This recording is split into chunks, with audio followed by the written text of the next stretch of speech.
माझा परिचय सगळ्यांना असणारच आहे. किती जणांना परिचय आहे माझा? सगळ्यांना.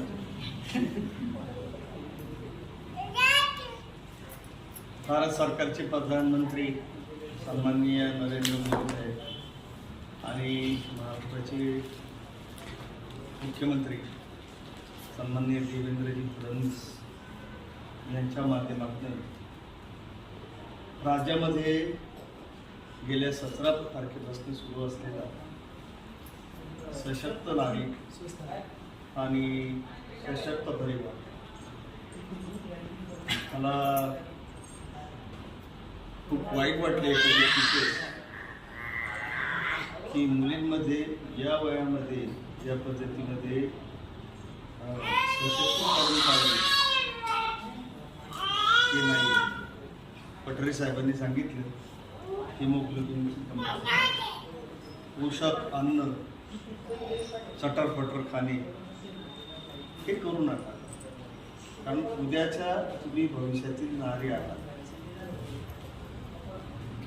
म्हणून प्राईम मिनिस्टर होईल, म्हणून चीफ मिनिस्टर होईल, म्हणून काय होईल.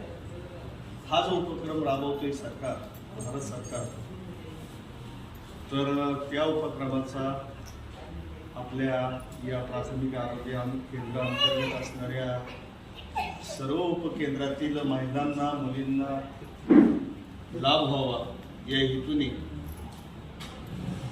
माझं वैयक्तिक मत या ठिकाणी मांडतो. कारण ही केंद्र सरकारची योजना आहे आणि इथं पालकही आहेत काही.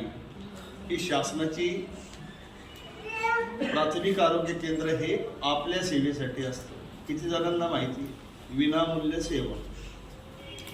कोणाला माहिती आहे का? नाही. किती पैसे लागतात, काय लागतात, आपल्याला सपोर्ट मिळेल का नाही, अजून काय होईल का? ऐका, हे महत्वाचं आहे. शासनाची ही जी सेवा आहे, आरोग्य सेवा, ही सर्वांना विनामूल्य आहे आणि या सेवेचा फायदा गेली 20 वर्षापासून मी घेतो. तुम्हाला माहिती आहे, माझी मुलगी डॉक्टर आहे, माझे भाऊ डॉक्टर आहे, माझी पुतणी डॉक्टर आहे. पण मी आजपर्यंत फक्त आणि फक्त मलठण आर्याचा असो, ससून रुग्णालय असो, औंध असो, मुंबई असो, जिथं जाईल तिथं मी शासकीय सेवा घेतो. म्हणजे माझ्याकडे पैसे नाहीत म्हणून नाही असं नाही. त्या ठिकाणी काय चालतं, आरोग्य सेवा कशी दिली जाते याची पण मला माहिती मिळते.